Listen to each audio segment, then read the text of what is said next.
अमित शाह जवाब दो, लाठी का हिसाब दो, यह नारे जो आपको सुनाई दे रहे हैं यह देश की संसद में, संसद के बाहर गूंज रहे हैं और संसद के भीतर भी बस और बस विपक्ष यही मांग कर रहा है कि आखिर देश के गृह मंत्री कब यह जवाब देंगे कि उनके ऑर्डर पर इतना बर्बरतापूर्वक हमला क्यों किया गया देश की राजधानी दिल्ली में छात्रों पर, और साथ ही साथ इससे जुड़ गया है बिहार में प्रोटेस्ट कर रहे छात्रों पर AK-47 के इस्तेमाल का। जिस तरह से चीजें बदल रही हैं उसमें एक केंद्रीय मुद्दा बना है कि आखिर देश के गृह मंत्री अमित शाह इतनी बर्बरता से छात्रों के आंदोलन को कुचलने का आदेश कैसे दे सकते हैं। और साथ ही साथ 5 विक्टिम्स इस समय सामने आ चुके हैं पैलेट गन के इस्तेमाल के। RAF यानी रैपिड एक्शन फोर्स भी एक्सेप्ट कर चुकी है कि हां, हमने दिल्ली में छात्रों के ऊपर 7 राउंड पैलेट गन्स चलाई। आदेश किसका था? क्या अमित शाह जवाब देंगे? अमित शाह जवाब दो, अमित शाह जवाब दो, अमित शाह जवाब दो, अमित शाह जवाब दो, अमित शाह जवाब दो।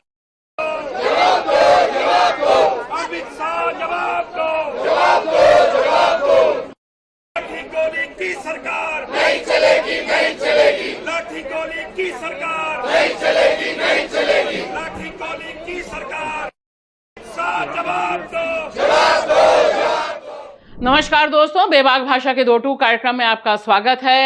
जिस तरह से अब घेरे में देश के गृह मंत्री अमित शाह आए हैं वह बता रहा है कि मानसून सत्र में मोदी सरकार के लिए मुश्किलें कम होने का नाम नहीं ले रही हैं। अब सीधे सीधे विपक्ष ने निशाना साधा है अमित शाह पर कि वह एक एक लाठी जो चली देश की राजधानी दिल्ली में उनके नेतृत्व पे तमाम मासूम छात्रों के ऊपर, आंसू गैस छोड़े गए, गिरफ्तारियां हुई, और तो और जो पैलेट गन है उसका इस्तेमाल किसके ऑर्डर से हुआ है। साथ ही साथ इसमें बिहार में जो प्रोटेस्ट कर रहे छात्रों के ऊपर AK-47 का इस्तेमाल है वह भी एक केंद्रीय मुद्दा बना है। और जिस समय यह हंगामा चल रहा है देश की संसद में बाहर और अंदर, उस समय देश के गृह मंत्री इसका जवाब देने के लिए मौजूद नहीं थे। यह भी मुद्दा बनाया विपक्ष ने।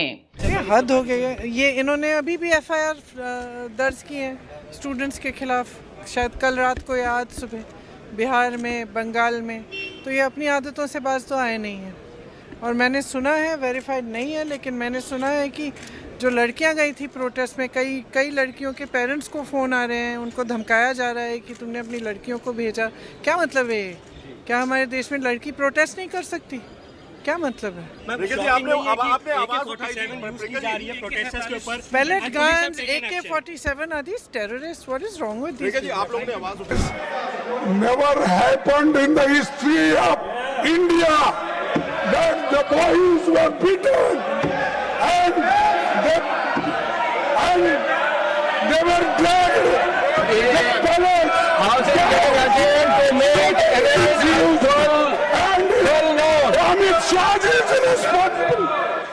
साथ ही साथ यहां ध्यान देने की बात है कि जिस बेशर्मी बेहियाई के साथ NDA ने यानी भाजपा के नेतृत्व वाले गठबंधन ने स्वागत किया धर्मेंद्र प्रधान का, जब वह सदन में पहुंचे, पार्लियामेंट में एंट्री हो रही है, तब लोग धर्मेंद्र प्रधान जिंदाबाद का नारा लगाकर दरअसल जेनजी प्रोटेस्ट पर नमक मिर्च छिड़कने का काम कर रहे थे।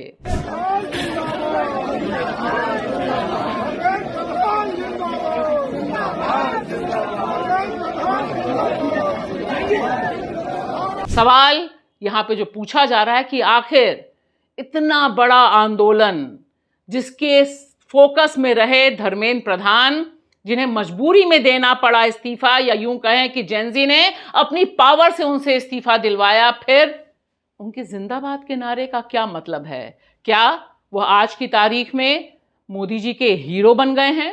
नेता प्रतिपक्ष और पूरा का पूरा विपक्ष इस समय एकजुट है छात्रों को न्याय दिलाने के लिए।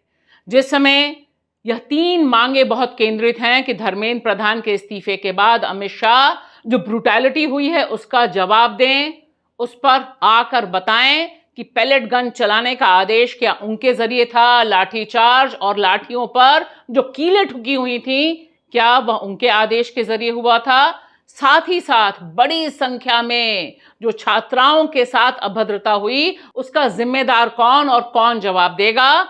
यह मुद्दा अभी गर्म है और ऐसा लग रहा है कि बिहार में जिस तरह से पुलिस बर्बरता हो रही है, वह युवा आक्रोश और विपक्ष के गुस्से को थमने नहीं देगा।